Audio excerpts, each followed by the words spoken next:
রায়হান রাফির পোরামন 2 সিনেমা দিয়ে আলোচনায় আসেন পূজা চেরি। এবার রাফির ব্ল্যাক মানি দিয়ে ওয়েব সিরিজে অভিষেক হল তার। বঙ্গতে মুক্তি পাওয়া সিরিজটিতে পূজার অভিনয় নিয়ে বিস্তর চর্চা চলছে অন্তর্জালে। ব্ল্যাক মানি পূজা চেরির যেমন প্রথম সিরিজ, তেমনি রায়হান রাফির প্রথম ওয়েব সিরিজ। প্রথম সিরিজটিতে পূজার দিকে চোখ ছিল অনেকের। উঠতি নায়িকা শায়লা চরিত্রে আবেদনময়ী রূপে দেখা গেছে তাকে। পূজা জানালেন, এই সিরিজ নিয়ে এখনও ইতিবাচক প্রতিক্রিয়া পাচ্ছেন তিনি। জানালেন এমন চরিত্র এবারই প্রথম করলেন, তাই শুরুর দিকে চিন্তিত ছিলেন, কিন্তু এখন তার মনে হচ্ছে পরিচালকের উৎসাহে উতরে যেতে পেরেছেন। তিনি বললেন, সিরিজটি মুক্তির পর থেকেই ইতিবাচক প্রতিক্রিয়া পেয়েছে। কেউ ভিন্নমত পোষণ করেছেন। সবার কাছ থেকে পাওয়া ভালোবাসা নিয়ে আমি এগিয়ে যেতে চাই, তবে বেশিরভাগই আমার অভিনীত চরিত্রটির প্রশংসা করছেন। এটা নিয়েই দ্বিধাদ্বন্দ্বে ছিলাম। এই চরিত্র যে আমাকে মানাবে তা ভাবতে পারিনি। পরিচালক নিশ্চিত ছিলেন, তাই আমার কথা ভেবেছেন। আমিও চেষ্টা করেছি পরিচালকের নির্দেশনা মেনে কাজ করে যেতে। ফিটনেস নিয়ে বেশ সচেতন পূজা চেরি, তবে এই সিরিজের জন্য চরিত্র হয়ে উঠতে ওজন বাড়াতেও হয়েছে। আগে মা খাওয়ানোর জন্য খাবার নিয়ে পূজার পেছনে পেছনে ঘুরতেন। ব্ল্যাক মানি শুরুর আগে সেই পূজা নিজেই খাবার খুঁজে খুঁজে খেয়েছেন। পূজা বলেন, আমাকে আগেই বলা হয়েছিল ওজন বাড়াতে হবে। শুরুতে যদিও আমি ওজন বাড়াতে চাইনি, পরে ভাবলাম চরিত্রের উপযোগী হতে হলে তো করতে হবে। গল্পটা ভালো লাগায় আমিও পরে আর আগোপিছ ভাবিনি। সিরিজের শুটিং শেষে আবার ওজন সরানোর মিশনে নেমেছেন পূজা। জানালেন, শিগগিরই আগের অবস্থায় ফিরবেন। আলাপে আলাপে পূজা চেরি জানালেন, তার নাকি খুব মুড সুইং হয়।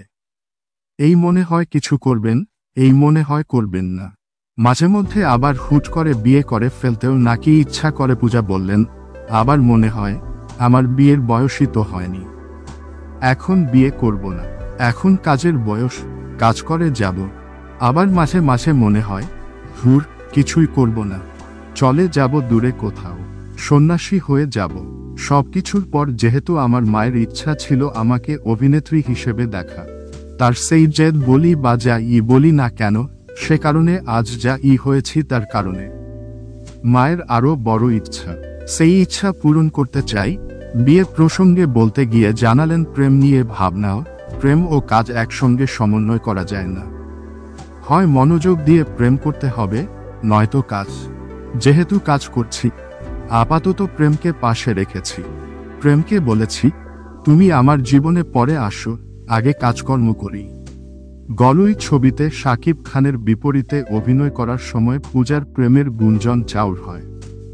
ইদানিং শাকিব খানের ব্যবসায়িক প্রতিষ্ঠানের বিভিন্ন আয়োজনে পূজার সরব উপস্থিতিতে এই গুঞ্জন আরও মাথাচাড়া দিয়েছে। শাকিবের দরদ সিনেমার বিশেষ প্রদর্শনীতেও দেখা গেছে পূজাকে। সব মিলিয়ে শাকিবের সঙ্গে পূজা এখন আরও বেশি চর্চিত। তবে শাকিবের সঙ্গে প্রেমের সম্পর্কের কথা শুনলে পূজার নাকি হাসি পায়। তিনি বললেন, শাকিব ভাই এত সিনিয়র একজন ব্যক্তিত্ব, তার সঙ্গে প্রেম, এটা যারা বলেন তাদের নিজেদের লজ্জা থাকা উচিত।